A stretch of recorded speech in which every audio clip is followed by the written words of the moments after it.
దేవుని మహా ఉన్నతమైన ప్రేమను బట్టి మనమందరము కూడా దైవ సన్నిధానములో చేరి ఈ రీతిగా ప్రభుని స్తుతించటానికి, ప్రభు విలువైన మాటలు వినటానికి దేవుడు మనకు అనుగ్రహించిన ఈ మంచి సమయాన్ని బట్టి మనం ప్రభువుని ఎంతగానో స్తుతించవలసిన వారమై ఉంటున్నాం. గత కొన్ని దినాల నుండి మనం మత్తయి సువార్తలో ఉన్నటువంటి విషయాలను వరుసగా ధ్యానం చేస్తూ వస్తున్నాము. ఈరోజు కూడా దేవుని యొక్క సన్నిధిలో ఉన్నటువంటి మనం దేవుని యొక్క వాక్యాన్ని ధ్యానం చేయటానికి ముందుగా ఒక చిన్న ప్రార్థన చేసుకొని వాక్య భాగములోనికి వెళదాం. పరిశుద్ధుడవైన మా ప్రియ పరలోకపు తండ్రి, మీ ఘనమైన శ్రేష్టమైన నామానికి వందనాలు చెల్లిస్తూ ఉన్నాం. నీ మహాప్రేమను బట్టి మీరు మమ్మలను ప్రేమించి నీ కుమారుడైన యేసుక్రీస్తు రక్తములో కడిగి పవిత్రపరిచి నీ పిల్లలుగా చేసుకొని ఇలా నీ వాక్యాన్ని వినే ధన్యత మీరు మాకు అనుగ్రహించినందుకు వందనాలు చెల్లిస్తున్నాం. మీ కృపలో మమ్మలను జ్ఞాపకం చేసుకొనండి. ఈ రాత్రి కూడిక ద్వారా మీరు మాతో మాట్లాడండి. నన్ను మమ్మలను దర్శించి నీ కృపలో నీ వాక్య సందేశం వింటున్నటువంటి మేము వాక్యాన్ని అంగీకరించి మేము బ్రతుకుటకు తగిన సహాయము చేయండి. శ్రమలలో కృంగిపోక, ఆత్మీయ జీవితములో వెనుకబడక, ఈ లోకాన్ని విడిచి మీ యొద్దకు చేరుకోగలిగిన మంచి మనసు, ఆధ్యాత్మికమైనటువంటి జీవితం మాకు పెట్టమని ప్రార్థిస్తున్నాం. నీ వాక్యాన్ని ధ్యానిస్తూ ఉన్నప్పుడు సమయోచితమైన మీ జ్ఞానము, పరిశుద్ధాత్మ సహాయము అల్పుడనైన నాకు నువ్వు అనుగ్రహించి మీ మాటల ద్వారా మమ్మల్ని అందరినీ బలపరచమని యేసుక్రీస్తు ప్రభు పేరిట ప్రార్థించి వేడుకుంటున్నాము తండ్రి, ఆమేన్. ప్రభునందు ప్రియులారా, దైవ గ్రంథములో నుండి మనం ఇప్పటి వరకు మత్తయి సువార్తలో 9వ అధ్యాయము 31వ వచనం వరకు ధ్యానం చేశాం. ఈరోజు మనం 32 నుండి 34 వరకు ఉన్నటువంటి వచనాలను ధ్యానం చేద్దాం. మత్తయి సువార్త తెరచి 9వ అధ్యాయములో 32, 33, 34 వచనాలు దేవుని వాక్యములో నుండి మనము చదువుకుందాం.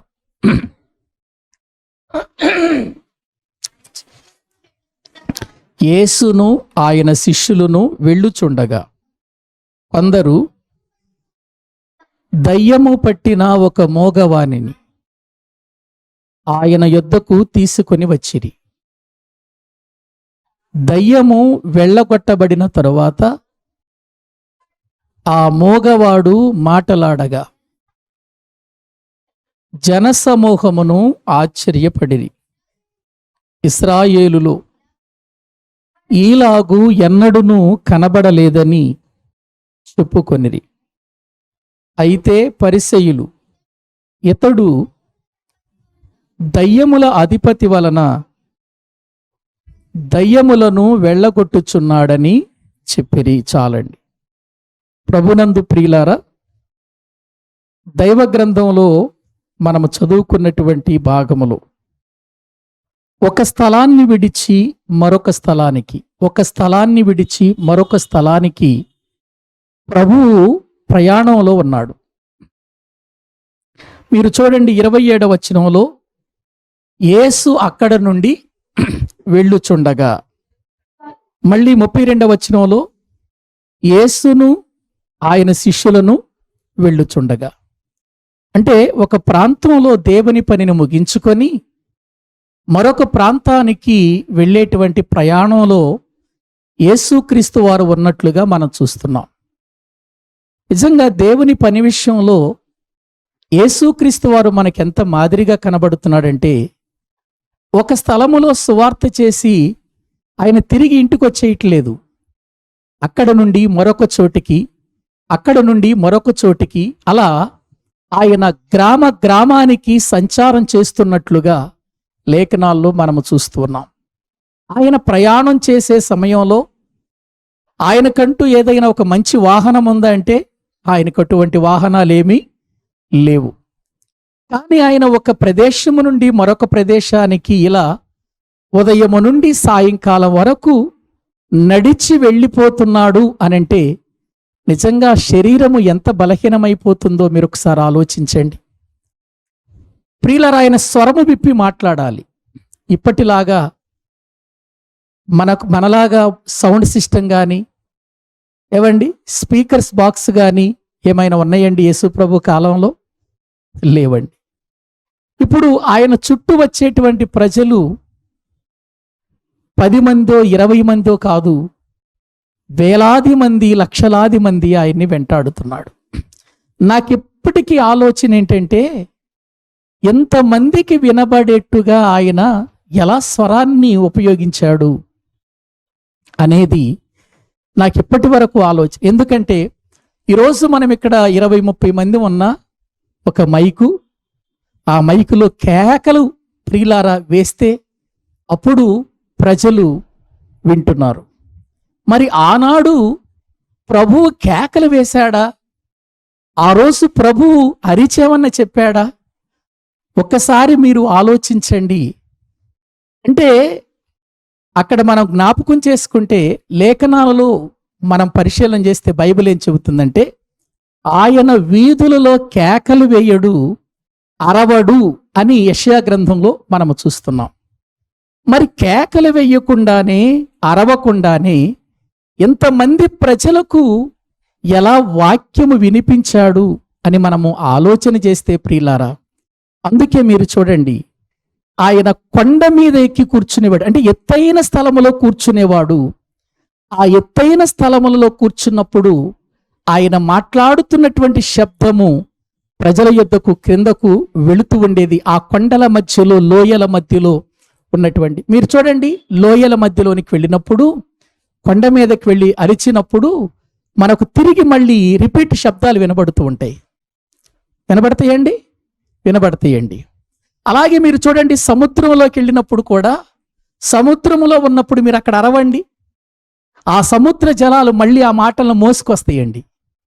సముద్ర జలాలు ఆ మాటల్ని మళ్ళీ మోసుకొస్తాయి. లోపల ఎక్కడో ఒకవేళ సముద్రము లోపలికి వెళ్ళిపోయి వాడు అక్కడైనా సేపుగా ఉండి పెద్దగా అరిచాడనుకోండి, ఆ శబ్దాలు ఆ మాటల్ని మోసుకొస్తాయి అన్నమాట. అందుకే ఆయన ఎక్కువ శాతం ధోనిలో ప్రయాణం చేసినప్పుడు సముద్రము లోతుకు నడిపించండి అని అక్కడ ధోని ఎక్కి అనేకులతో ఏం చేసేవాడు? ఆయన మాట్లాడుతూ ఉండేవాళ్ళు. ఆ ఒడ్డున అందరూ కూడా వింటూ ఉండేవారు. నిజంగా మరొక గొప్ప విషయం ఏంటంటే, ఆయన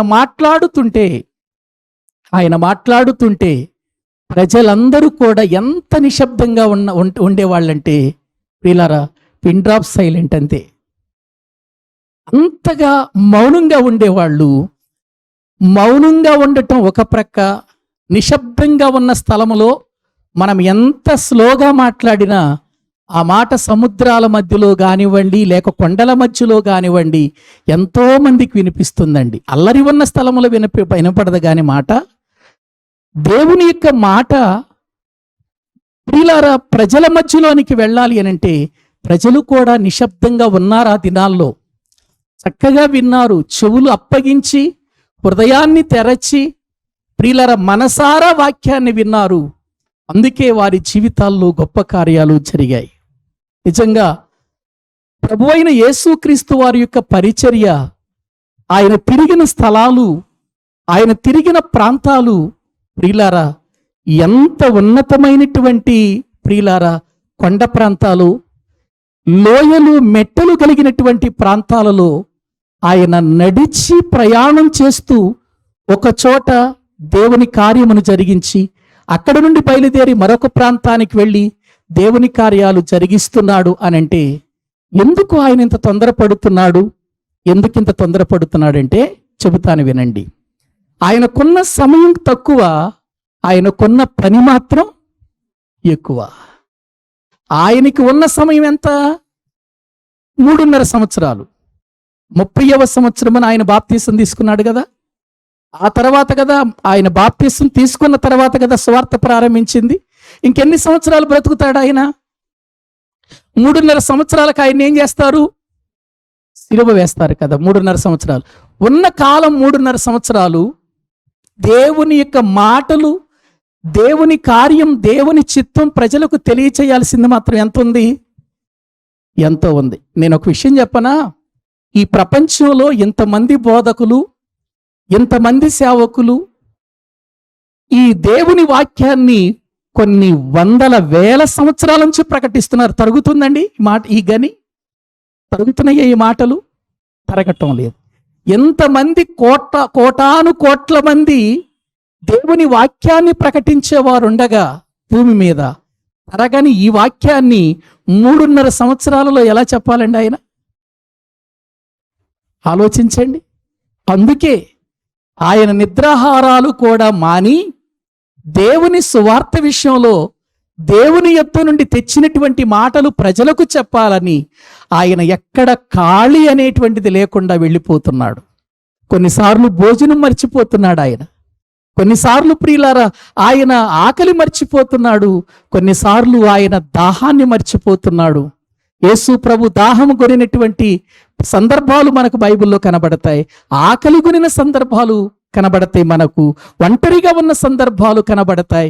ఏడ్చిన సందర్భాలు కనబడతాయి. ప్రియులారా యేసు క్రీస్తు వారు ఈ విధంగా ఆయన ప్రయాణం చేశాడు. 3.5 సంవత్సరాలలో నేను చేయవలసిన పని, నా తండ్రి నాకు ఇచ్చిన పని నేను సంపూర్ణం చేయాలి. ఇదే ఆయన తపనండి. ఇది తప్ప ఆయనకి మరొకటి ఈ భూమి మీద ఆలోచన లేదు. ఒక ఇల్లు కట్టుకుందాం, ఒక మంచి ఏసీ రూములో ఉందాం, అందులో మనం అప్పుడప్పుడు రెస్ట్ తీసుకుందాం అనే ఆలోచన ఆయనకేమైనా ఉందా? ఏమండి, ఆయనే చెప్పాడు, మనుషులకైనా ఈ లోకంలో స్థలం ఉంది. ఇదిగో ఆ తర్వాత నక్కలకైనా కనీసం కొండపొరియలు ఉన్నాయి. ఇదిగో ఆకాశ పక్షులు తమంతటికి తాము గూళ్ళు కట్టుకునే అవకాశం ఉంది. గూళ్ళు కట్టుకునేటువంటి టైం ఉంది వాటికి. కానీ యేసు ప్రభుకి గూడు కట్టుకునే టైం ఉందా? బొరియలలోనికి వెళ్ళి ఆ బొరియలలో పడుకోవటానికి స్థలాన్ని సిద్ధపరచుకునేంత స్థలం ఉందా? సమయం ఉందా ఈయనకి? లేదండి, అసలు ఆయనకి స్థలమే లేదు. ఇక ఆ స్థలము విషయంలో ఆయన ఇల్లు కట్టుకొని ఆనందపడిపోయేంత సమయం ఎక్కడది? ఆ ఉన్న సమయాన్ని దేవుని యొక్క పనికి ఉపయోగించటంలో ఆయన యొక్క ఆతృత చూడండి. ఆయన తండ్రి చిత్తాన్ని నెరవేర్చిన విధానం చూడండి. మరి ఈ 3.5 సంవత్సరాలలో పరలోకపు సంగతులు, భూమి మీద అవసరమైనటువంటి సంగతులు బోధించాడనే బైబిల్ చెబుతుంది. యోహాను సువార్త 17వ అధ్యాయము 4వ వచనాన్ని చదువుకుందాం. యోహాను సువార్త 17వ అధ్యాయము 4వ వచనాన్ని మనం చదువుకుందామండి. చేయుటకు నీవు నాకు అప్పగించిన పనిని సంపూర్ణంగా నెరవేర్చాడా? ఏమండి చెబుతున్నాడు చూడండి, ఆయనే చెబుతున్నాడు, అయ్యా చేయుటకు నీవు నాకు అప్పగించిన పనిని నేనేం చేశాను? సగం చేసి రాలేదయ్యా, సంపూర్ణముగా చేసి భూమి మీద నీకేం తీసుకొచ్చాను? నేను మహిమ తీసుకొచ్చాను. ఒక ప్రార్థనలో వెనక వేయలేదు నేను. ఒక వాక్యం విషయంలో, నువ్వు చెప్పమన్న వాక్యం విషయంలో నేను వెనుకంజ వేయలేదు. నిద్రాహారాలు మానేశాను నీ పని త్వరగా చేయాలని. ఆకలి తప్పులతో బ్రతికాను నీ పని త్వరగా చేయాలని. ఏ వాహనము లేకపోయినా నేను కాలినడకన ప్రయాణం చేసి వెళ్ళానయ్యా. ఎలాగైతేనేమి నీవు నాకప్పగించిన పనిని నేనేం చేశాను? నెరవేర్చి భూమి మీద నేను ఏం తీసుకొచ్చాను? నీకు మహిమ తీసుకొచ్చాం. మనకు ప్రియుల వారానికి 3 రోజులు 3 గంటలు సేపు మనము దేవుని వాక్యాన్ని వినటానికే బద్ధకం మనకి. ఏమండి, దేవుని పని చేయటం బద్ధకం మనకు, ప్రార్థన చేయటం బద్ధకం అయిపోయింది మనకు. ఆయన ప్రియులారా అలా ఉన్నట్టయితే తండ్రి పని నెరవేర్చేవాడేనా? సంపూర్ణంగా నెరవేర్చలేదు. అసలు ఆయన ఎలాగూ ప్రియులారా అలా శక్తివంతుడుగా ఉన్నాడు నాకు అర్థం కాదు. ప్రియులారా ఉదయం లేచి అనేక పట్టణాలకు సంచరించి మళ్ళీ ఆయనతో పాటు తన శిష్యులను కూడా లేపుకొని రండి, మనకు చాలా పని ఉంది. చూడండి అంటాడో లేదో. మార్కు సువార్త దేవుని వాక్య భాగములో మనము చూస్తే మొదటి అధ్యాయము 38వ వచనం చదవండి. ఆయన ఇతర సమీప గ్రామములలోను నేను ప్రకటించున్నట్లు వెళ్ళుదము రండి, ఇందు నిమిత్తమే గాదా నేను బయలుదేరి వచ్చి తినని. ఏవండి 35వ వచనం చదవండి. లేచి ఇంకను చాలా చీకటి ఉండగానే బయలుదేరి ఆ ఆ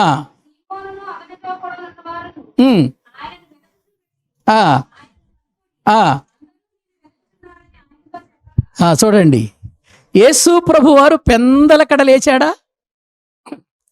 పెందలకడ లేచాడండి, లేచాడు. పెందలకడ లేచి ఎక్కడికి వెళ్ళాడు ఆయన? ఎక్కడికి వెళ్ళాడండి? అరణ్యానికి వెళ్ళాడు. ఎప్పుడు? ఇంకా చీకటిగా ఉన్నప్పుడే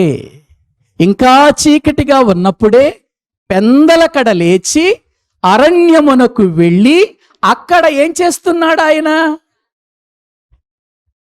ప్రార్థన చేస్తున్నాడు కదా. పెందలకడ చీకటితోనే లేవటం క్రైస్తవులకు అలవాటు కావాలి. క్రైస్తవ బిడ్డలకు అలవాటు కావాలి. వాళ్ళు యవనస్తులైనా కావచ్చు, వాళ్ళు పెద్దవాళ్ళైనా కావచ్చు, వాళ్ళు ముసలి వాళ్ళైనా కావచ్చు, పెందలకడ లేచి మోకరించి ప్రార్థించటం అలవాటైతే నీ జీవితంలో ఎందుకు బలహీనతలుంటాయి? నీ శరీరములో ఎందుకు రుగ్మతలు ప్రియులర ఉంటాయండి? మన జీవితంలో అది లేవు. పెందలకడ లేచి అలవాటు లేదు, లేచిన మనం ప్రార్థన చేసే అలవాటు లేదు. ప్రియులారా, ఆయన ప్రార్థన చేసిన తర్వాత అక్కడ వాక్యములో మనము చూస్తే ప్రార్థన చేస్తున్నప్పుడు సీమోను అతనితో ఉన్న వారందరూ కూడా, యేసు ప్రభువేడి ఎక్కడున్నాడు? ఆయన ఈ లేడే, ఇంట్లో లేడే, ఈ లోపల లేడు, ఎక్కడున్నాడు? కపెర్నహూములో లేడు, ఎక్కడికి వెళ్ళాడు ఈయన అని ఆయన ఏం చేస్తున్నారు చెప్పండి? వెతుకుతున్నారు. వీళ్ళు వెతుకుతున్నారు. ఎవరిని వెతుకుతున్నారు? యేసు ప్రభుని వెతుకుతున్నారు. అంటే ఇప్పుడు యేసు ప్రభుని వెతుకులాటలో ఉన్నారంటే వీళ్ళు ఏమైనా గొప్పోళ్ళు అని మీరు అనుకుంటున్నారా? ఈ టైంలో ఆయన ప్రార్థనకు వెళ్ళిపోతాడు. ఆయనకి ప్రార్థన అంటే అసలు ఎంత ఇష్టం అంటే చెప్పటానికి వీల్లేదు. మనం కూడా ఆయన వచ్చే వరకు ప్రార్థన చేద్దామనే ఆలోచన ఉండాలి వీళ్ళకి. తర్వాత లేచి ఆయన వెళ్ళి అక్కడ ప్రార్థన చేస్తుంటే తర్వాత లేచి వీరు వెళ్ళి ఏం చేస్తున్నారు? యేసు ప్రభుని వెతుకుతున్నారు. ప్రేమ ఉన్నట్టు ఆయన మీద. నిజంగా ప్రేమ ఉన్న వాళ్ళైతే వీళ్ళు కూడా ప్రార్థన చేద్దాం మనం కూడా. ఆయనే అంత ప్రార్థన చేస్తుంటే మనం ఎందుకు ప్రార్థన చేయలేకపోతున్నాం అనే ఆలోచన రావాలి వీళ్ళకి. నిజంగా అలవాటు లేదు కనుకనే ఆ రోజు గెత్సెమనే తోటలో యేసు ప్రభు ప్రార్థన చేసి దిగి వచ్చేసరికి వీళ్ళు ఏం చేస్తున్నారు చెప్పండి? నిద్రపోవటం లేదండి. నిద్రపోతున్నప్పుడు లేపాడు కదా, లేవండి, ఇదిగో సమయం ఆసన్నమైపోయింది, మనుష్య కుమారుని పట్టుకునే సమయం, మీరు శ్రమల పాలైపోతారయ్యా, ప్రార్థన చెయ్యండి అంటే లేపి వెళ్ళినా కూడా వీళ్ళు ప్రార్థన చేశారా? చేయలేదు ప్రియులారా. కానీ ఆయన మాత్రం ప్రతిరోజు ప్రార్థన చేస్తూ ప్రతి దినము కూడా ఆయన ప్రార్థన చేసి మళ్ళీ వాళ్ళు వెతుకుచుండగా వచ్చి ఏమంటున్నాడంటే, రండి మనము ఇతర సమీప గ్రామాల్లోనికి వెళ్ళి సువార్తను ఏమండి చదవండి మళ్ళీ వచ్చిన 38వ వచనం. ఇతర సమీప గ్రామములోను నేను ప్రకటించున్నట్లు వెళ్ళుదము రండి. ఇప్పుడే కదండి ప్రార్థన చేసుకున్నాడు అరణ్యంలో. కొంచెం వెళ్ళి ఫ్రెష్ అప్ అవ్వాలా? ఏమండి కొంచెం వెళ్ళి ఆయన పనులు ఆయన చూసుకోవాలా? టైం లేదు. రండి, ఇతర సమీప గ్రామములోనికి వెళ్ళి ఏం ప్రకటించాలి? నేను సువార్తను ప్రకటించాలి, నేను ప్రకటించాలి. కాబట్టి పదండి వెళదాం అని వెంటనే ఇక వీళ్ళు వదిలిపెడితే వెళ్ళిపోతారేమో అన్నట్టుగా పదండి వెళదామని వాళ్ళని ప్రియుల వెంట తీసుకెళ్తున్నాడు. పదండి వెళదాం, పదండి వెళదాం. చూడండి, అలా చేశాడు కాబట్టినే భూమి మీద తండ్రిని మహిమపరచగలిగాడు. తండ్రి తనకిచ్చిన పనిని సంపూర్ణము చేయగలిగాడు. మరి మనం ఎలా సంపూర్ణం చేస్తున్నాం? వెళ్ళాలనిపిస్తే వస్తాం ప్రార్థనకి, వద్దనుకుంటే మానేస్తాం. అడిగేవాళ్ళు ఎవరున్నారు మనల్ని? లేపేవాళ్ళు ఎవరున్నారు మనల్ని? ఏమండి, అందుకే ప్రతి రోజు కూడా ఎందుకు వచ్చిందో నాకు ఆలోచన. గ్రూపులో నేను పొద్దున్నే లేచి మీ అందరికీ మిమ్మల్ని లేవనెత్తి ప్రార్థన చేసుకోండి, వాక్యం చదువుకోండి అని చెప్పి మీ కొరకు ప్రార్థన చేస్తున్నాను. మన గ్రూపులో సిహెచ్పి అంబాపురం గ్రూపులో మీ అందరి కోసం పొద్దున్నే లేచి వాక్యాన్ని చదివి, ప్రియులారా మీరు ఇలా చెయ్యండి అని మీకు హెచ్చరికలు చేసి ఎందుకు ప్రార్థన చేస్తున్నానంటే మిమ్మల్ని కూడా లేపాలి. యేసు ప్రభు లేపుతున్నాడు, రండి వెళదాం, పదండి, సువార్త ప్రకటించాలి. ప్రియులారా, అది క్రైస్తవ జీవితంలో చాలా అవసరం. ఎందుకంటే ఆయనకు 3.5 సంవత్సరాల ప్రియులారా 3.5 సంవత్సరాలు బ్రతుకుతాడు. ఇంకా ఆయన తర్వాత 3.5 సంవత్సరంలో పని ఎక్కువ ఉంది, మనకేమో సమయం ఎక్కువ ఉంది. పని లేదు మనకు సమయం ఎక్కువ ఉంది. మనకు 33 సంవత్సరాలు ఇచ్చింది. ఎన్ని సంవత్సరాలు ఇచ్చాడు? ఎన్ని సంవత్సరాలు ఇచ్చాడండి మనకే తెలియదు కదా. ఏవండి, మనకు ఎన్నో సంవత్సరాలు ఇచ్చాడు. యేసు ప్రభు కంటే ఎక్కువ సంవత్సరాలు మనకి ఇచ్చాడు. మరి యేసు ప్రభు కంటే ఎక్కువ సంవత్సరాలు ఇచ్చినప్పుడు 3.5 సంవత్సరాల్లోనే ఆయనంత పని చేస్తే ఇన్ని సంవత్సరాల్లో మనం ఇంకెంత పని చేయాలి? ఒక్కసారి మీరు ఆలోచించండి. ఎంతగా మనము దేవునిలో ప్రియులారా ఎదగాలి, ఎంతగా ఫలించాలి, ఎంతగా ఇతరులకు చెప్పాలి, ఎంతగా ఇతరులను తీసుకురావాలి. ఆలోచించండి ప్రియులారా. ఆ గొంతు బాగుండక 2 రోజులు వాక్యం చెప్పలేకపోతే దేవుని దగ్గర ఒకటి అడిగాను, అయ్యా బలహీనత ఏదన్నా పర్వాలేదు కానీ నా గొంతు సరిచేయి ప్రభు, వాక్యం చెప్పాలయ్యా, నిన్ను ప్రకటించాలయ్యా, నన్ను ఇన్ని రోజులు బ్రతికించావు, ఇన్ని సంవత్సరాలు ఎప్పుడో చచ్చిపోవలసినటువంటి నన్ను ఇన్ని సంవత్సరాలు బ్రతికించావు నాయన. నేను నీ మాటలు చెప్పకుండా నేను ప్రభు అలా మౌనంగా ఉండిపోతే ఎన్నో ఆత్మలకు ప్రభు నష్టం జరుగుతుంది కదా. నా వంతు పని నేను చెయ్యాలి కదా నాయనని ప్రభువుని ఒకటే వేడుకుంటానండి నేను దేవుని దగ్గర. ప్రియులారా, ఆలోచించండి. మన బ్రతుకులు, మన జీవితాలు ప్రియులారా దేవునికి అప్పగించబడిన తర్వాత ఆయన పనిలో కొనసాగాలి. సంపూర్ణము చేశాడు పని. అలా ఆయన వెళుతున్నాడు కదా. యేసు అక్కడి నుండి వెళ్ళుచుండగా 2 గుడ్డివారు రావటం, మళ్ళీ అది అయిపోయిన తర్వాత యేసును ఆయన శిష్యులు వెళ్ళుచుండగా కొందరు దయ్యము పట్టిన ఒక మోగవానిని యేసు ప్రభు దగ్గరికి తీసుకొచ్చారండి. దయ్యము పట్టిన ఒక మోగవాడు. బైబిల్ గ్రంథంలో మీరు చూడండి, దయ్యము పట్టిన ప్రతి వానికి ఆ దయ్యము ఏదో ఒక రోగము కలిగిస్తూనే ఉంటదండి. దయ్యము పట్టిన ప్రతి వ్యక్తికి బైబిల్ గ్రంథంలో మీరు చూడండి, ఒకటేమో మోగ దెయ్యం, ఒకటేమో చెవిటి దెయ్యం. విన్నారుగా? మోగ దెయ్యం, చెవిటి దెయ్యం, నడుము వంగిపోయినటువంటి దెయ్యాలు ఉన్నాయి కదండి. 19 సంవత్సరాల నుండి ఏమాత్రమును ప్రియులారా నిలబడలేక నడుము వంగిపోయి దయ్యము పట్టిన ఒక స్త్రీ. కొన్ని చెవిటి దెయ్యాలు, కొన్ని మోగ దెయ్యాలు, కొన్ని చెవుడు మోగ 2 ఉంటాయి. ఇప్పుడు నేను చెబుతాను చూడండి. ఇక్కడ వాక్యంలో మనం చూస్తే ఏ దెయ్యం ఇది? మోగ దెయ్యం. అంటే మోగ దెయ్యము, మోగ అంటే ఏంటి? మాటలు రావు. ఇప్పుడు నేనేమంటానంటే క్రైస్తవుల్లో కూడా ఈ మోగ దెయ్యాలు ఉన్నాయి. ఒక ప్రార్థన లేదు, ఒక మాటతో ప్రభుని స్తుతించటం లేదు, నోరు తెరిచి వాక్యం చదవటం లేదు, నోరు తెరిచి దేవుని యొక్క సన్నిధిలో ఉపయోగపడే పరిస్థితి లేదంటే ఏ దెయ్యం పట్టిందని? ఇప్పుడు ఎంతే మరి. మోగ దెయ్యం పట్టిన వాళ్ళు వీళ్ళంతా. ఏవండి, కొంతమంది వాక్యం చెప్పేటప్పుడు నిద్రపోతున్నారు, అదొక దెయ్యం. ఒక అలవాటు చేసుకున్నారు. అది మీరు గమనించండి. ప్రియులారా, నేను చాలాసార్లు గమనిస్తూ ఉంటానండి. మిమ్మల్ని గమనించినట్టు ఉంటాను కానీ చాలా గమనిస్తా. కొంతమంది ఎటువంటి దెయ్యాలు ఉంటారు తెలుసా అండి? బాగా వాక్యం వింటున్నట్టుగానే నటిస్తారు, వింటున్నట్టుగా నటిస్తారు, అంతే. వినరు వాళ్ళు. ఇవి చెవిటి దెయ్యాలు. వినరు. కొంతమంది మాట్లాడుకుంటుంటారు పక్క పక్కనే. ఏమండి, ఇవే దెయ్యాలు, గోల చేసే దెయ్యాలు ఇవి. వాళ్ళు వినరు, వినేవాళ్ళని వినరెవరు. కొంతమంది ఉంటారు కుర్చీలు టకా టకా మోగిస్తూ ఉంటారు ప్రార్థన చేసినప్పుడు. ఈడ్చుకొస్తూ ఉంటారు ఏంటో, పైకి ఇట్లా ఎత్తి తీసుకెళ్ళి అట్లా వేయొచ్చు కదా, ఈడ్చుకొస్తూ ఉంటారు ఏంటో కుర్చీలు, గోల గోల. ఇవే దెయ్యాలు, అభ్యంతరపరిచే దెయ్యాలు ఇవి, అభ్యంతరపరిచే దెయ్యాలు. నువ్వు కుర్చీలో కూర్చున్నప్పుడు అందరికంటే ముందే వచ్చి కుర్చీ వేసుకుని లైన్లో ప్రార్థన చేయకముందే వచ్చి కూర్చో. ప్రార్థన చేసేటప్పుడు వస్తారు. ఆ ప్రార్థన చేస్తూ ఉండగా ఈ కుర్చీల మోత విని ప్రార్థన చేసే వాళ్ళకి ఏం చేయాలో తెలియదు, అక్కడ ఉన్నటువంటి వాళ్ళకు కూడా ఆ ప్రార్థన వీళ్ళు అభ్యంతరపరిచే దెయ్యాలు. ఏమండి, ఇప్పుడు ఇటువంటి దెయ్యాలు క్రైస్తవ్యంలో ఉన్నాయా లేవా చెప్పండి? ఉన్నాయి. మరి వీళ్ళకి కూడా వెళ్ళగొట్టాలి కదా దెయ్యాలు,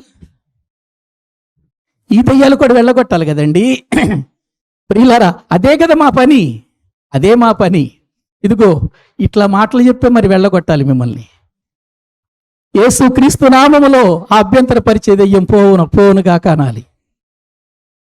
అల్లరి చేసే దెయ్యం, వినని దెయ్యం, ప్రభు నిద్రపోయే దెయ్యం, ఈ దెయ్యాలన్నింటినీ వదులుగొట్టు ప్రభు అని చెప్పటానికి గొంతులు పోతాయి మాకు. అరిచి అరిచి కేకలేసి. ప్రియులారా, ఆలోచించండి. ఇక్కడ వాక్యములో మోగ దెయ్యం, ఏం మాటలు రావు. బయట చూస్తేనే బాగా నడుస్తారు, ఇక్కడ ప్రార్థన చేయమంటే పక్క వాళ్ళకు కూడా వినపడదు. నోరు రాదు ఇక్కడ. అక్కడ నోరు అమ్మో 2-3 సందులు వినపడాలి నోరు తెరిస్తే. మందిరాలలో మోగ దెయ్యాలున్నాయి ఈ రోజున, సంఘాలలో మోగ దెయ్యాలున్నాయి. ఏం మాటలు రావన్నట్టుగా ఉంటారు వీళ్ళు. ఇక్కడ బయటికి వెళితే మాటలు కోటలు దాటుతాయి కదా.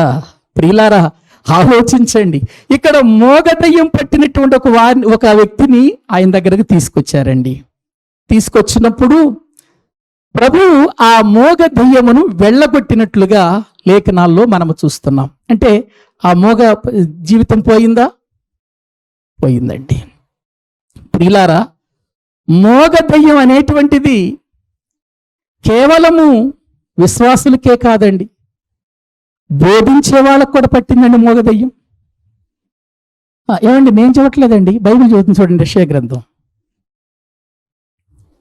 యెషయా గ్రంథం చూడండి ప్రియులారా, 56వ అధ్యాయము 10వ వచనం. వారి కాపరులు గుడ్డివారు, వారందరూ తెలివిలేని వారు, వారందరూ ఏ కుక్కలు కలిపి చదవకూడదు అది. వారందరూ మోగ కుక్కలు మొరుగలేరు. మోగ కుక్కలు మొరుగలేరు అనకూడదు, అక్కడ పదం విడదీసింది కదా. వారందరూ మోగ కుక్కలు మొరగలేరు, కలవరించుచు పండుకొని వారు నిద్రాశక్తులు. వారి కాపరులు గ్రుడ్డివారు, వారు ఎటువంటి వారు? తెలివి లేని వారు. తర్వాత మోగ కుక్కలు. మోగ కుక్కలు ఎప్పుడైనా చూసారా? మోగ కుక్కలను చూడలేదా? తలకాయ ఉంచుకున్నట్లు వెళ్ళిపోతా ఉంటాయి అంతే. రాదుగా గొంతు అరవటానికి రాదు. నువ్వు దెబ్బేసినా కూడా ప్రియులార పలకదు, అది మొరగలేదు మోగ కుక్క. ఇక మనకు అర్థం అవ్వాలి, ఏంటి ఇది ఎన్ని దెబ్బలేసినా కానీ కుయ్యం అంటలేదు, కయ్యం అంటలేదు, ఇది మోగ కుక్కేమో అనుకుని మనం అనుకోవాలండి. కొంతమంది అంతే. ప్రియులారా, కాపర్ల గురించి చెబుతున్నాడు అక్కడ, కాపర్ల గురించి చెబుతున్నారు. ప్రియులారా, ఎంతో మందిని దేవుని యొక్క సన్నిధానములో ప్రోత్సహించాలని మేము ఆశపడుతూ ఉంటాం. నా ఉద్దేశం ఏంటంటే, రక్షణ పొందిన ప్రతి ఒక్కరూ కూడా దేవుని వాక్యమును తెలుసుకొని వాక్యాన్ని ప్రకటించేవారు కావాలనేది నా కోరిక. సత్యవాక్యమును తెలుసుకొని, అందుకే నేను యూత్ మీటింగ్లో కూడా వాళ్ళని ప్రసంగికులుగా చేస్తున్నానండి. ఏదో యూత్ మీటింగ్ అంటే యూత్కు కావలసినటువంటి విషయాలే కాదు, వారికి బోధించేటువంటి విధానం ఏంటో, ఎలా బోధ చేయాలో అనేటువంటి విషయాలు నేను ఎందుకు నేర్పుతున్నానంటే వాళ్ళు కూడా బోధకులు కావాలి. రేపు వాళ్ళు నాకంటే అద్భుతమైన బోధ చేశారనుకోండి, చూసిన వాళ్ళు ఏమనుకుంటారు తెలుసా? అమ్మా, ఎక్కడ తెలుసుకొచ్చారు మీరు ఈ వాక్యాలు? బాబు, ఎక్కడ నేర్చుకుని వచ్చారు ఈ వాక్యాలు? ఇటువంటి సత్యాలు మాకు తెలియవే అనేటువంటి పరిస్థితికి వాళ్ళు రావాలి ప్రియులారా. ఎందుకంటే మోగ కుక్కలను చేయకూడదు, మనం మోగ కుక్కలను చేయకూడదు. కొంతమంది ఏం చేస్తారంటే అణిచేస్తూ ఉంటారు పిల్లల్ని. కొంతమంది ప్రియులారా వాళ్ళని ఎదగకుండా చేస్తూ ఉంటారు. ఇవి అణిచేసే కుక్కలు, ఇవి అవి ఎదగవు, అవి వినవు, వినేవారిని కూడా విననివ్వు, బాగుపడనివ్వవు. ఈ కుక్కలతో చాలా జాగ్రత్తగా ఉండాలి. ఇవి కూడా మోగ కుక్కలే, మోగగా ఉండి పని చేస్తూ ఉంటాయి. పెద్ద కుక్కలు ఉంటాయి, కొన్ని పెద్ద కుక్కలు కూడా ఉంటాయండి. ఎటువంటివి? మోగ కుక్కలు, సైలెంట్గా ఉంటాయి ప్రియులారా. ఎప్పుడు అణి చేయాలో అప్పుడు అణి చేస్తాయి. విలియం కేరీ యవనస్తుడుగా ఉన్నప్పుడు చెప్పులు కుట్టుకునేవాడు. ఒక రోజున మిషనరీ ప్రోగ్రాం జరిగింది ఇంగ్లాండ్ దేశంలో. మిషనరీ ప్రోగ్రాం జరిగితే విలియం కేరీ గారు కూడా ఆ రోజు చెప్పులు కుట్టుకునే పని ఆపేసి, చదువు లేని అతడు వెళ్ళిపోయి ఆ మీటింగులు ప్రియులారా స్థలములో కూర్చున్నాడట. కూర్చున్నప్పుడు అక్కడ అందరూ సూటు బూటు చాలా చదువుకొని జ్ఞానవంతులుగా, బలవంతులుగా, డబ్బున్నటువంటి వాళ్ళుగా వచ్చి ఆ సభలో కూర్చున్నారు. ఆ సభలో విలియం కేరీ గారు కూడా వెనక్కి వచ్చి కూర్చున్నాడు. చెప్పులు కుట్టుకునేవాడు కదా, పెద్ద చదువు ఉన్న వ్యక్తి ఏం కాదు ఆయన. కూర్చున్నాడు. అక్కడ ఉన్నటువంటి అధికారి ప్రతి దేశానికి ఒక మిషనరీ పంపించాలి అనేటువంటి ఉద్దేశంతో, ఏ దేశానికి మిషనరీ అవసరం, ఏ దేశానికి దేవుని సువార్త వెళ్ళాలి అని అంటూ ఉండగా అందులో మన ఇండియా దేశం వచ్చిందండి. ఇండియా దేశంలో సువార్త లేదు. ఇండియా దేశానికి ఎంతో సువార్త అవసరం. కాబట్టి అక్కడకు మీలో ఎవరైనా వెళ్ళే వాళ్ళు ఉన్నారా అని ఆ అధికారి ప్రశ్నించాడు. చాలా మంది ఉన్నారు అక్కడ, చాలా మంది ఉన్నారు, ఉన్నతమైనటువంటి వాళ్ళు. ఇండియా దేశం అంటే కష్టమండి, చాలా కష్టాలతో కూడిన పని, చాలా భయంకరమైనటువంటి ప్రదేశం. అక్కడ దేవుని వాక్యాన్ని చెప్పి ప్రజలను తీసుకురావటం అనేది త్యాగంతో కూడిన పని. ఎవరూ చేతులు ఎత్తట్లేదు. వెనకాల కూర్చున్న చెప్పులు కుట్టుకునేటువంటి ఆ యవనస్తుడు, చిన్న వయసులో ఉన్న ఆ యవనస్తుడు తన మనసులో దేవుని ఆత్మ గద్దిస్తుంది, నువ్వు వెళ్ళు అన్నట్టుగా. వెంటనే నేను వెళతానని లేచి నిలబడ్డాడు. అధికారి, నువ్వేం వెళతావయ్యా, నీకు జ్ఞానం సరిగా లేదు, నువ్వు చెప్పులు కుట్టుకునేవాడివి, కూర్చో, నువ్వు వెళ్ళలేవులే అని చేశాడు. అధికారంగా ఉంది కదా. ప్రియులారా కూర్చున్నాడు. కానీ తన మనసులో వేదన, ప్రభువా ఎందుకు ఇచ్చావో ఈ తలంపు? నేను ఇండియా దేశానికి వెళ్ళాలి, ఇండియా దేశానికి వెళ్ళాలి, ఒక మంచి తలంపు నాకు ఇచ్చావు ప్రభువా. కనీసం నా స్థితి నాకు తెలుసు, నేను చదువు లేని వాడిని, చెప్పులు కుట్టుకునేవాడిని, పైగా ఇక్కడి నుండి నేను ఇండియాకు వెళ్ళటానికి కూడా నా దగ్గర కావలసినంత ఛార్జీ కూడా లేదు. కానీ వీళ్ళు నన్ను అణిచేసిన నువ్వు పంపిస్తావనే ధైర్యం నాకు ఉంది. డీలారా మళ్ళీ అడిగాడు అక్కడున్న అధికారి. లోపల ఇక్కడ ఆత్మ మంటతో ఉన్నాడు ఇక్కడ యవనస్తుడైనటువంటి విలియం కేరీ. అక్కడ చాలా పెద్దవాళ్ళు ఉన్నారు, వాక్యం బాగా తెలిసిన వాళ్ళు ఉన్నారు, చాలా ప్రియులారా ఉన్నటువంటి వాళ్ళంతా పెద్ద పెద్ద మిషనరీలు ఎక్కడికెక్కడికి వెళ్ళిపోవటానికి ఇష్టపడుతున్నారు.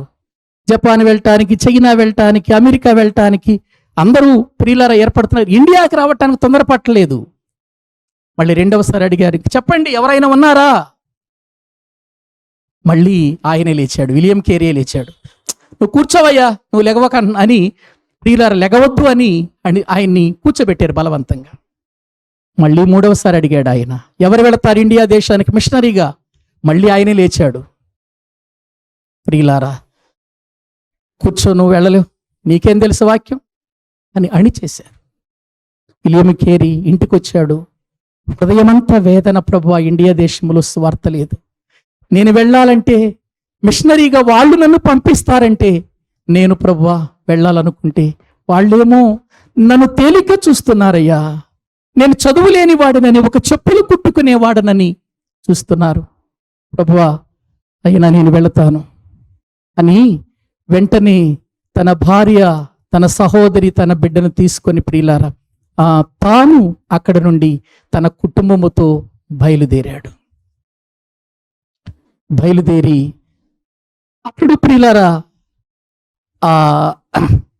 ఓడరేవుకు వచ్చిన తర్వాత ప్రార్థన చేస్తున్నాడు, ప్రభువా నేనేం చెయ్యను, ఇప్పుడు అక్కడికి వెళ్ళటానికి కనీసం నాకు కేవు కూడా పైసలు లేవు, ఏం చేయాలి?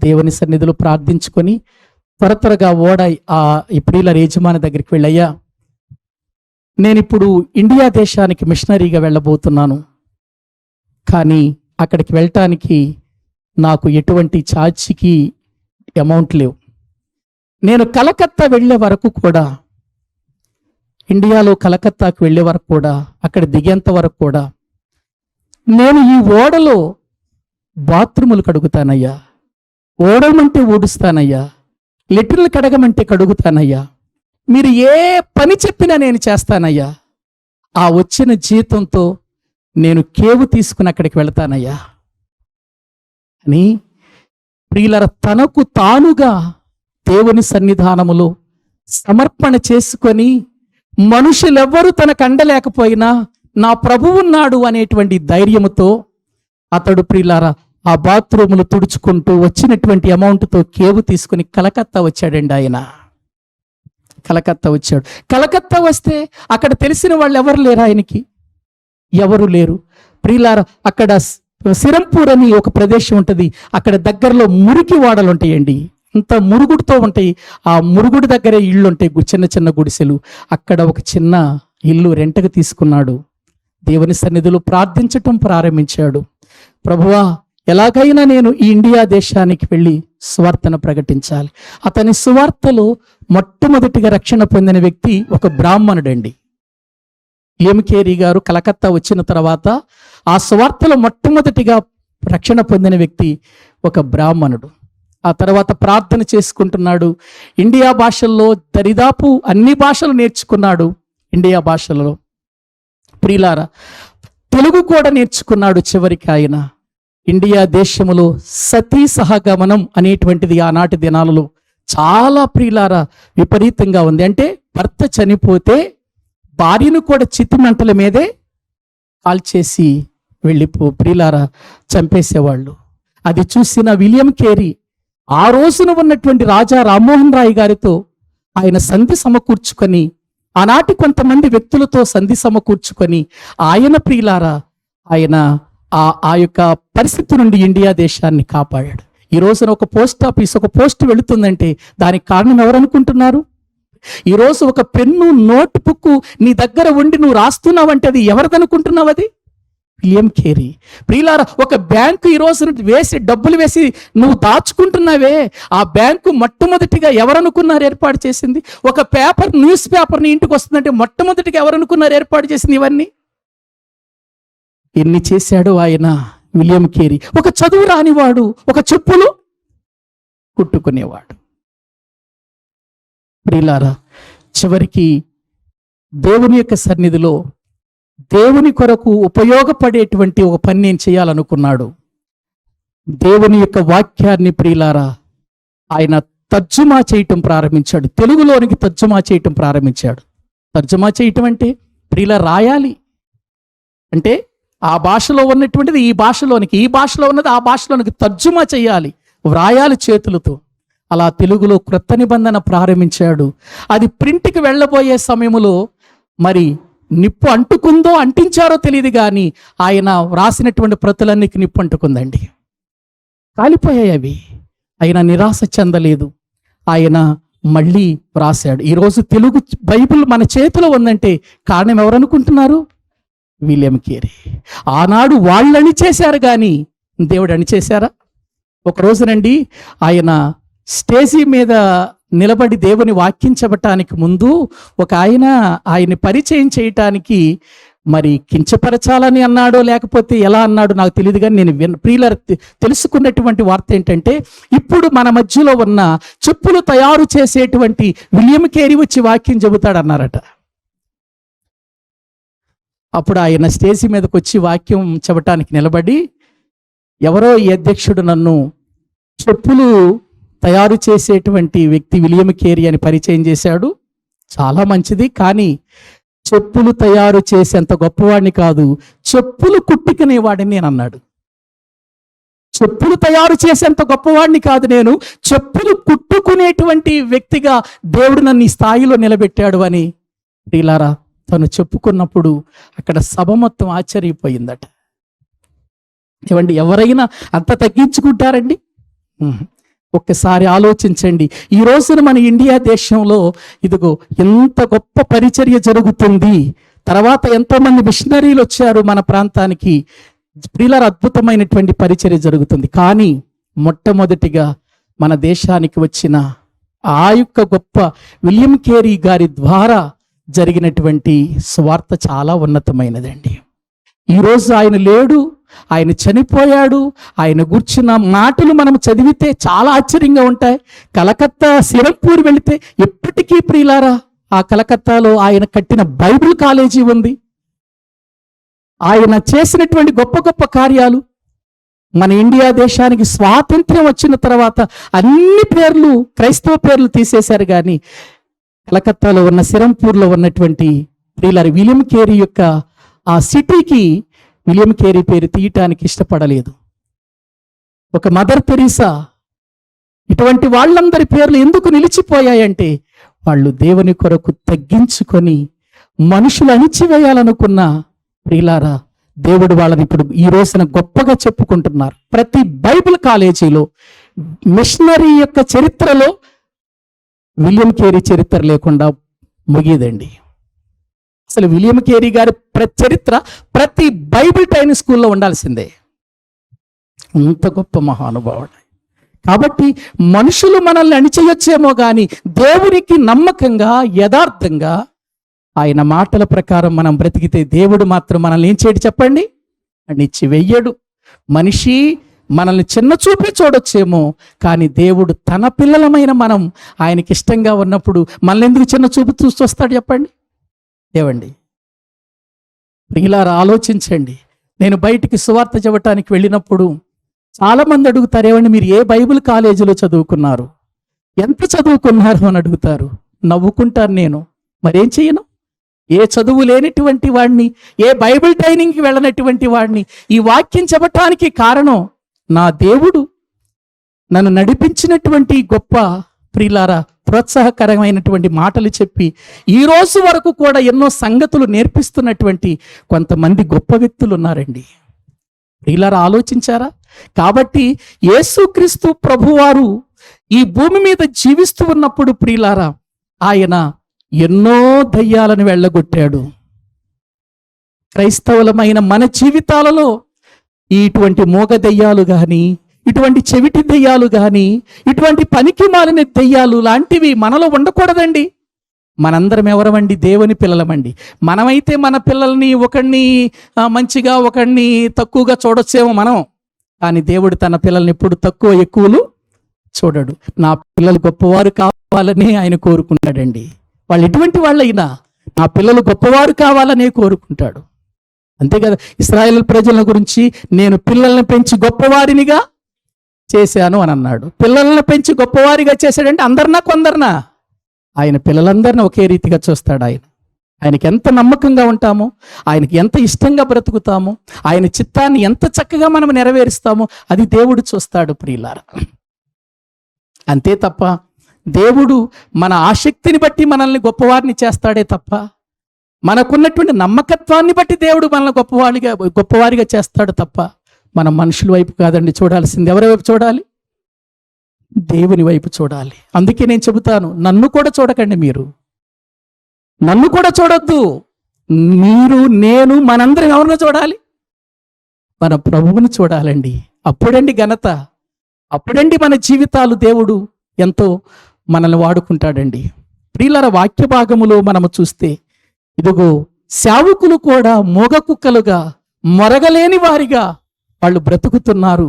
ఇదిగో ఇటువంటి దయ్యాలన్నీ పోవాలండి మనలో. క్రైస్తవ్యంలో ఈ దయ్యాలు పోవాలండి. యేసుక్రీస్తు ప్రభువారు ఆ మోగవాణిని ఆయన యొద్దకు తీసుకొని వచ్చినప్పుడు ప్రియులారా, ఆ మోగవాణిని మాట్లాడేటట్టు చేసేసరికి, మాటలు వచ్చేసరికి జనములు ఏం చేస్తున్నారు చెప్పండి? ఆశ్చర్యపోతున్నారు. ఒక రోజున సిగ్గుపడే, తాటంటే సిగ్గుపడే మనం, ప్రార్థన చేయటం అంటే సిగ్గుపడే మనం, వాక్యం చెప్పే ప్రియులారా విషయంలో సిగ్గుపడే మనం, దేవుని ఎడల అనేక సంగతులు నేర్చుకొని స్టేజీ మీద నిలబడి వాక్యం చెబితే ప్రజలు ఆశ్చర్యపోరంటారా? ఆశ్చర్యపోతారండి. మగవాడు మాట్లాడుతున్నాడంటే మరి ఆశ్చర్యమే కదా ప్రియులారా. ఆ రీతిగా వాళ్ళందరూ ఆశ్చర్యపడి, అసలు ఇశ్రాయేలీలో ఇటువంటిది ఎన్నడూ కనబడలేదు, అసలు ఇటువంటిది ఎన్నడూ కనపడలేదే. మన మధ్యలో పరిసయ్యులు ఉన్నారు, శాస్త్రులు ఉన్నారు, ఎంత గొప్ప పని చేస్తున్నారు, ఏనాడు కనపడలేదే అని వాళ్ళు ఆశ్చర్యపోయి యేసుక్రీస్తు ప్రభు చేసిన కార్యాలను బట్టి ఎవరైనా అనేటువంటి ఆలోచనల్లో వారు ఉండగా అక్కడే ఉన్నారండి పరిసయ్యులు, అక్కడే ఉన్నారు. ఏవండి, నేను ఒక విషయం చెప్పనా? ఎక్కడ దేవుని గొప్ప కార్యాలు జరుగుతాయో ఆ కార్యాలను ఆటంకపరిచే వాళ్ళు కూడా అక్కడే ఉంటారండి. తప్పనిసరిగా ఉంటారు. ఇక్కడే కాదు, ప్రతి సంఘంలో ఉంటారు ఇటువంటి వాళ్ళు. ప్రతి సంఘంలో ఉంటారు. ఒకరు ఎదుగుతుంటే ఓర్చుకోలేనటువంటి వారు, ఒకరు దేవుని యొక్క సన్నిధిలో ప్రియులారా యథార్థంగా నమ్మకంగా బ్రతుకుతుంటే వాడిని ఎలా చెడగొట్టాలా అనేటువంటి ఆలోచన కలిగినటువంటి వారు. ఎన్నో ప్రియులారా, ప్రతి సంఘంలోకి వెళ్ళిన ఇవే వార్తలు వినబడతాయి నాకు.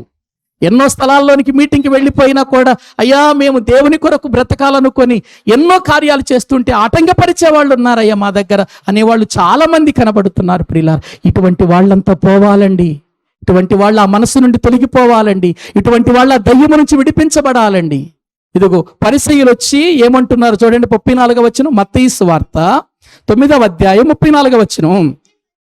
అయితే పరిసయ్యులు, ఇతడు దయ్యముల అధిపతి వలన దయ్యములను వెళ్ళగొట్టుచున్నాడని చెప్పిరి. ఏమండి, వీళ్ళకేం మాహిరోగం వచ్చింది? ఏమండి, ఆలోచించండి. పరిసయ్యులు ఏమంటున్నారంటే, యేసు ప్రభు దయ్యము వెళ్ళగొట్టాడు, మోగ దయ్యాన్ని వెళ్ళగొట్టాడు, వాడు మాట్లాడాడు. వీళ్ళు ఏమైపోవాలి? వీళ్ళు ఏమనుకోవాలి? అరే నిజంగా ఎంత అద్భుతం ఇది, మాట్లాడని మోగవాడు మాట్లాడాడు అని అనుకొని ఆశ్చర్యపోవాలి కదా. వీళ్ళు ఏమంటున్నారంటే, అదేముంది మనం కూడా చేయొచ్చు అన్నట్టుగా మాట్లాడుతూ దయ్యముల అధిపతి వలన దయ్యములను వెళ్ళగొట్టుచున్నాడు అని అంటున్నారు వీళ్ళు. దయ్యాల అధిపతి ఎవరు? 12వ అధ్యాయం 24వ వచనం. అదే మత్తయి సువార్త 12వ అధ్యాయం 24వ వచనం. పరిసయ్యులు ఆ మాట విని, వీడు దయ్యములకు అధిపతి అయిన బయల్జబూలు వలననే దయ్యములను వెళ్ళగొట్టుచున్నాడు. ఏమంటే, దయ్యములకు అధిపతికి ఒక పేరు పెట్టుకున్నారు వీళ్ళు. ఏంటది? బయల్జబూలు, ఈగల దేవత అని అర్థం. బయల్జబూలు అంటే ఈగల దేవత. అదే మాట మరొకసారి చూడండి, మార్కు సువార్త 3వ అధ్యాయము 22వ వచనం. మార్కు సువార్త 3వ అధ్యాయము 22వ వచనం. 3వ అధ్యాయము 22వ వచనం చదవండి. యెరూషలేము నుండి వచ్చిన శాస్త్రులు, ఇతడు బయల్జబూలు పట్టిన వాడై దయ్యముల అధిపతి చేత దయ్యములను, ఏమండి, యేసు ప్రభుకే దయ్యం పట్టిందట. వీళ్ళు అంటున్నారు చూడండి, దయ్యాలు వెళ్ళగొట్టేవాడు, అధికారము కలిగిన వాడు దయ్యముల మీద అధికారము కలిగిన వాడు యేసుక్రీస్తు అయితే, ఇప్పుడు యేసు ప్రభుట దయ్యం పడితే దయ్యం పట్టిన దాన్ని బట్టి దయ్యాలు వెళ్ళగొడుతున్నాడట. సాధ్యమేనంటారు ఇది? వినటానికి ఏమన్నా ఒక దయ్యం మరొక దయ్యాన్ని వెళ్ళగొడుతుందండి? లూకాసు వార్త 11:15 చదవండి. లూకాసు వార్త 11వ అధ్యాయము 15వ వచనాన్ని మనము చదువుకుందాం.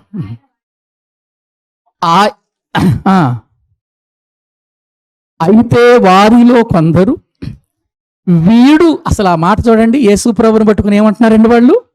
వీడు అంటే అసలు ఒక గౌరవం ఉందండి వీళ్ళకి?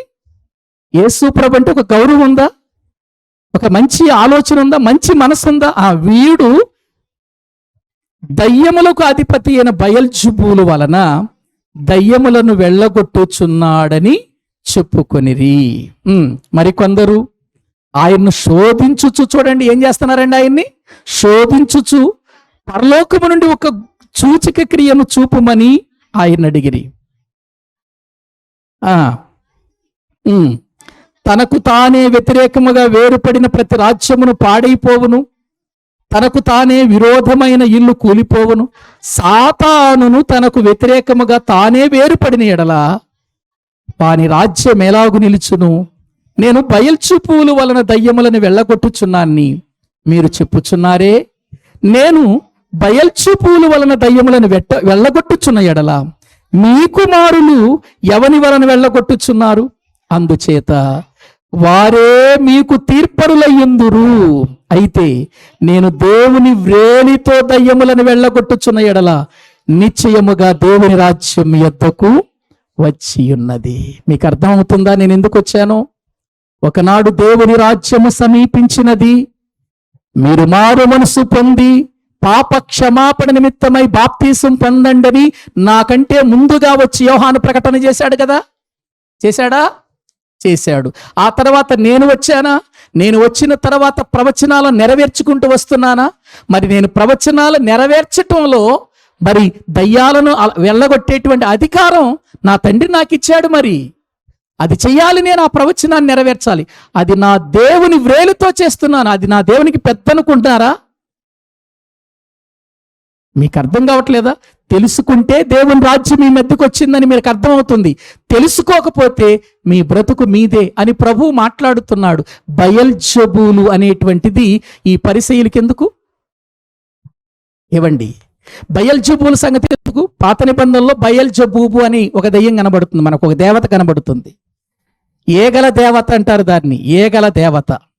ప్రియులారా, దానికి సంబంధించినటువంటి విధానములోనే వీళ్ళు కూడా మాట్లాడుతున్నారు. చూడండి, వీడు దయ్యములు బయల్జెబూలు అనేటువంటి దయ్యం పట్టింది, అందుకే దయ్యాలను వెళ్ళగొడుతున్నాడు అంటే యేసుప్రభు ఏమన్నాడు అక్కడ కింద చూశారు కదా? సాతాను తానే తన రాజ్యానికి విరోధముగా పనిచేస్తుందా? చెయ్యదు కదా. మీరు నన్ను ఎందుకు అలా మాట్లాడుతున్నారు? ప్రభువు మాట్లాడుతున్న మాటలు చూడండి ప్రియులారా. ఒక అద్భుతం చేసినప్పుడు దేవుని మహిమపరచవలసిన వీళ్ళు ఏం చేశాడు ఆయన? అది మేము కూడా చేస్తాం. ఏనాడని చేశారా? వీళ్ళ ముఖాలకు తెలుసా? ఈ పరిసయ్యులకు తెలుసండి? ఏ రోజైనా వచ్చిన దగ్గర నుంచి పుదీనాలో నుండి దశంభాగం తీసుకురా, జీలకర్రలో నుంచి దశంభాగం తీసుకురా, మీకు ఇచ్చిన వాటిలో నుండి దశంభాగాలు తీసుకురా, ఇవి తప్ప దేవుని గూర్చిన విషయాలు ఏం చెబుతున్నారా వీళ్ళు? అధికారం తప్ప వీళ్ళకి ఏమైనా పనికొచ్చిందండి? వీళ్ళ బ్రతుకులలో ఏమైనా ప్రజలకు ఉపయోగపడ్డారా? ఎవరినైనా రక్షించారా? ఎవరికైనా బాప్తిసం ఇచ్చారా? ఎవరినైనా ప్రభు యొద్దకు నడిపించారా? వాళ్ళు పరలోకానికి వెళ్లకుండా, వెళ్ళే వారిని కూడా వెళ్లకుండా వారు మతాల్లో కలుపుకోవటానికి ప్రయత్నం చేశారు తప్ప, మత సంబంధమైనటువంటి విధానాల్లో నడిచారు తప్ప, ఆత్మ సంబంధమైన దేవుని చిత్తాన్ని ఏం చేయలేదు, వాళ్ళు నెరవేర్చలేదు. ఈ రోజున ఒక ప్రభువును పట్టుకొని, ఒక రక్షకుని పట్టుకొని, పరలోకం నుండి దిగివచ్చిన దేవుని కుమారుని పట్టుకొని ఇష్టం వచ్చినట్లు మాట్లాడుతున్నారండి వీళ్ళు. దయ్యం పట్టిందని, బయల్జెబూలు వలన దయ్యాన్ని, ఒక మోగ దయ్యము ఆ మోగవాణ్ణి మాట్లాడింపచేసిందంటే దయ్యం చేయగలగదా పని? ఒక మోగవాణినే గాని, ఒక చెవిటివాణినే గాని పుట్టించిన వాడెవరు? దేవుడు. ప్రియులారా, గ్రహించండి. దయ్యము పట్టని అటువంటి వాళ్ళు కూడా మగవాళ్ళని ఆయన బాగు చేయలేదా? దయ్యం పట్టకుండా పుట్టుకతో చెవిటి వాళ్ళని బాగు చేయలేదా? అసలు అక్కడి దాకా ఎందుకండి? చనిపోయిన వారిని తిరిగి లేపలేదా ఆయన? అది కూడా దెయ్యం చేసే పనా? దెయ్యానికి అధికారం ఉందా? చంపి లేవనెత్తే అంత అధికారం ఉందా? కొంతమంది బోధిస్తున్నారు ఉందని. దానికి అధికారం ఇవ్వలేదు ఆయన. ప్రియులారా, ఆలోచిస్తున్నారా? ఆలోచించండి. ఒక ప్రక్క అద్భుతము జరుగుతుంటే ప్రజలందరూ ఆశ్చర్యపడుతున్నారు, మరొక ప్రక్కనేమో ఆయనకి వ్యతిరేకమైన మాటలు మాట్లాడేవారు ఉంటారండి. ప్రతి స్థలములో ఉంటారు, ప్రతి స్థలములో ఉంటారు.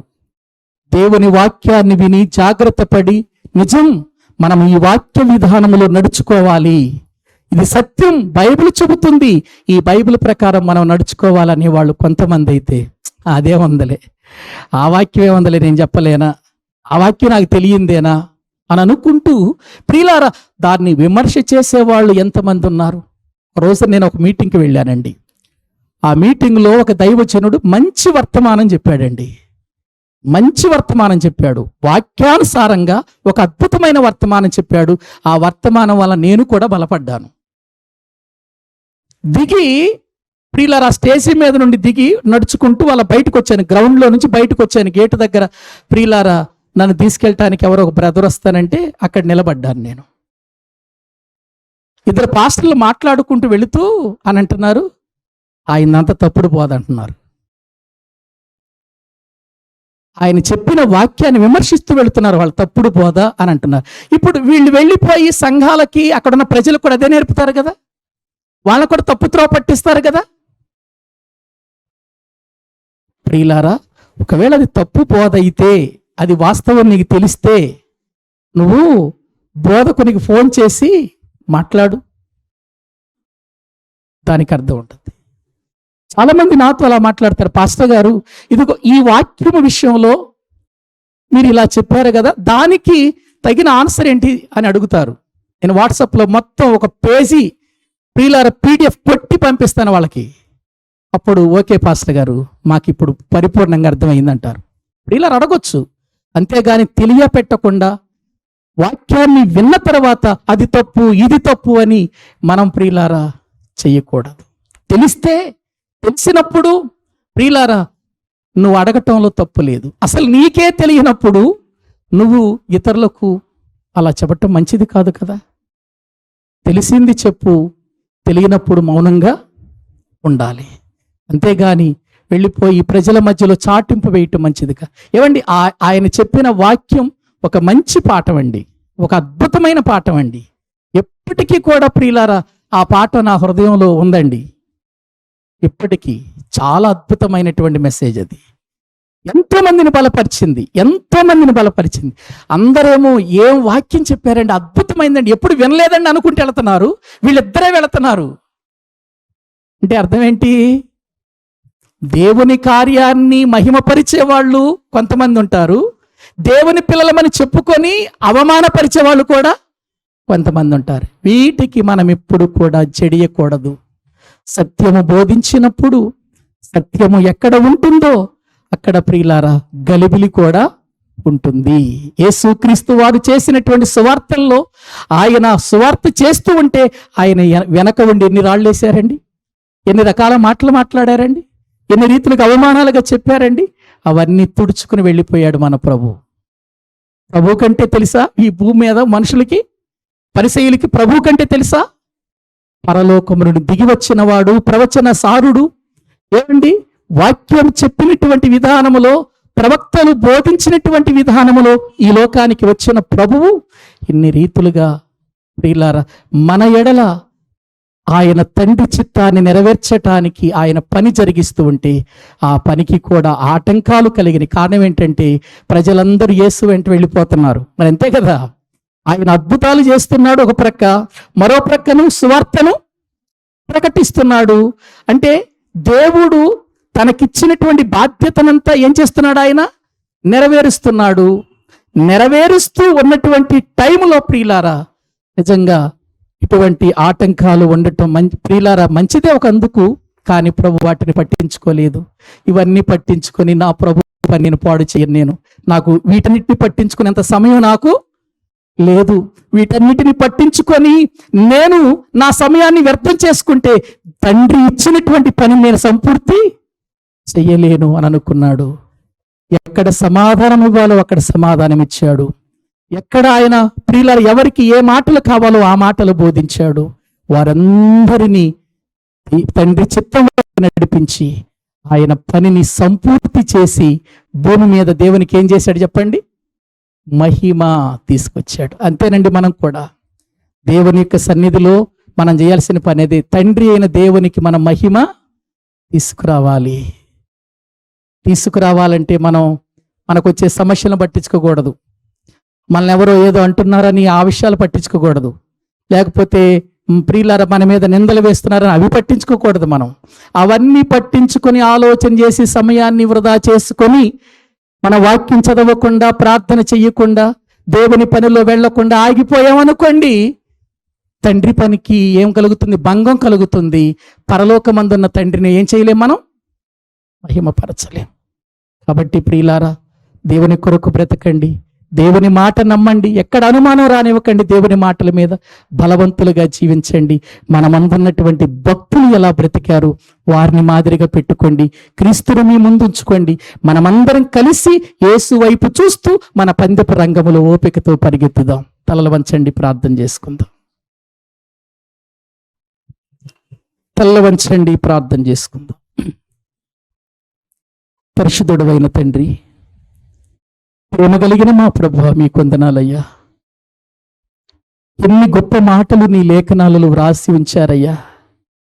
నిజంగా ప్రభువా, నీ మాటలు నమ్మక పరిసయ్యుల వలె ఏదో రకంగా ప్రభువా దాన్ని మధ్య పెట్టడానికి మేము ఒకవేళ ప్రయత్నం చేస్తున్నామేమో.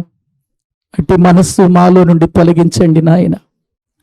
అట్టి స్థితి నుండి మమ్మల్ని విడిపించండి నాయన. నీ కొరకు బ్రతకటానికి సహాయం చేయండి. ఎందుకంటే ప్రభువా, నేను నశించిపోవటం ఇష్టం లేకే కదా నాయన నీ కుమారుణ్ణి ఈ లోకానికి పంపించావు. నీవే ఆ బాధ్యత తీసుకోకపోతే నా పరిస్థితి ఎలా ఉండేదో, నా బ్రతుకు ఏ రీతిగా ఉండేదో నాయన. నీవు నా ఎడల చూపిన ప్రేమే కదా నాయన ఈరోజు నన్ను రక్షణలోనికి నడిపించింది, నా పాపములకు పరిహారము కలిగించింది, నీ బిడ్డగా జీవింపచేసింది. తండ్రి, ఇది నేను మర్చిపోక ఎవరో చెప్పిన మాటలు విని, ఎవరో చెప్పిన మాటలు నమ్మి, ఒక మోగవానిగా, ఒక చెవిటి వానిగా, ఒక అభ్యంతరపరిచేటువంటి వానిగా, ఒక గోల చేసే వ్యక్తిగా, లేదు ఆత్మను అభ్యంతరపరిచేటువంటి వ్యక్తిగా నాయన నా బ్రతుకుండకూడదు. ఒకవేళ అటువంటి దయ్యాలు నాలో ఉంటే ప్రభువైన యేసు క్రీస్తు నామములో తొలగించండి. నీ కొరకు ఒక బలమైన సాధనముగా జీవించటానికి సహాయం చేయండి అయ్యా. సంఘ బిడ్డలైనటువంటి ప్రతి ఒక్కరిని కూడా మీ స్వాధీనములో ఉంచండి. పరిసయ్యుల బోధ కాదు నాయన, శాస్త్రుల బోధ కాదు, వారి బోధ వారికి తగినటువంటి స్థితిలోనే ఉంచుతుంది. కానీ ప్రభువా, మీరు మా కొరకు పంపించిన బోధ బలమైన బోధ, శక్తివంతమైన బోధ, పరలోకానికి తీసుకుని వెళ్ళే బోధ, నిత్య జీవాన్ని కలిగించే బోధ, నేర్పించే బోధ, నాయన బలపరిచే బోధ, అనేకులను నీ యొద్దకు నడిపించగలిగిన బోధ, నిత్య జీవము కొరకై సిద్ధపరిచే బోధ. ఈ బోధలో మమ్మల్ని అందరు నిలపండి నాయన. ఎక్కడ అనుమానాలు రావద్దు, ఎక్కడ కూడా నాయన మేము అపనమ్మకంతో బ్రతకొద్దు, అవిశ్వాసముగా భ్రష్టులము కావద్దు నాయన. మా హృదయంలో ఒకవేళ భ్రష్టమైనటువంటి మనసు ఉంటే అది తీసేయి నాయన. నీ కొరకు ప్రతి మాట నమ్మి బ్రతికే వారిగా చేయండి. ఇక్కడే కాదయ్యా, ఎక్కడ నాయన మా జీవితాలలో నాయన ఇదిగో అనేక రకాలైనటువంటి ప్రజల మధ్యలో మేమున్నప్పుడు అనేక రకాలైన నిందలు, అవమానాలు, ఇరుకులు, ఇబ్బందులు, వ్యతిరేకతలు నాయన ఇవన్నీ కలిగినప్పటికీ కూడా మేము ప్రభు వాటిని చూసి బాధపడుతూ కూర్చోక నీ సన్నిధిలో ప్రార్థిస్తూ వాక్యానుసారముగా నడుచుకుంటూ నిత్య జీవము కలిగి బ్రతకటానికి మమ్మల్ని అందరినీ సిద్ధపరచండి. వచ్చిన ప్రతి సంఘ బిడ్డను దీవించి పంపించండి అయ్యా, బలపరచండి, మంచి ఆరోగ్యాలతో నింపండి నాయన. మరలా తిరిగి నాయన శుక్రవారం జరిగేటువంటి కార్యక్రమములో మీరు మాకు తోడుగా ఉండి మీ మాటల ద్వారా మమ్మలను బలపరిచి నీ చిత్తములో ముందు కొనసాగుటకు సహాయము చేయమని మీ చేతులకు అప్పగించుకుంటూ మా ప్రభువు మా రక్షకుడు మీ ప్రియ కుమారుడైన యేసు క్రీస్తు ప్రభువు పేరిట ప్రార్థించి స్తుతించి వేడుకుంటున్నాము తండ్రి. ఆమేన్. మన తండ్రి అయిన దేవుని ప్రేమ, ఆయన కుమారుడైన యేసు క్రీస్తు వారి యొక్క కృప, పరిశుద్ధాత్మ నిత్య సహాయము సన్నిధి ఇక్కడ కూడిన మనకును సకల పరిశుద్ధులకును సదాకాలము తోడయుండి నడిపించునుగాక. ఆమేన్. అందరికీ వందనాలు.